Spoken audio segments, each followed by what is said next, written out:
Honorable Vice Mayor and City Council, my name is Mark Adams. I am the Director of the Long Beach chapter of the Medical Cannabis Association. I also operate 3 medical marijuana collectives within the City of Long Beach.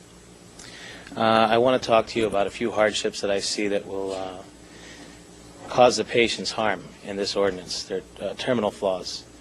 First of all, having to shut down as soon as the ordinance is enacted, and then apply and wait for the cannabis to be grown at the facility, basically establishes about 120 days of absent collectives in the City of Long Beach, which would create an extreme hardship on patients. There's got to be some sort of grace period there. The second thing I want to refer to is the growing limits. Basically, the way this is formed, you'd have enough to have 10 patients. Each collective could basically supply 10 patients with average use. You have over 500,000 residents in the City of Long Beach. If just 1% of them needed medical cannabis, that would mean you'd need 500 collectives in the city. 500 collectives. The only other issue that I had, well, this is one of many, is on page 9B about abutting residential areas. This basically outlaws it in the majority of the commercial areas in Long Beach. I mean, I'm from Long Beach. We're all from Long Beach. We know the way the commercial districts work. These are the issues we have. Hopefully we can get this hammered out. I think it's a great idea. I think that I commend all of you, for putting this forward. I just hope that we can work out these terminal flaws and come together to help the patients. Thank you. Mr. Adams, Mr. Long had a question for you. Yeah. How do you get to the 10 members per collective? Well, basically you have 5 pounds, okay? You can harvest about 3 times per year, which would provide for about 15 pounds of cannabis throughout the year. The average use for a patient is somewhere between a 1/16 of an ounce and an 1/8 of an ounce per day.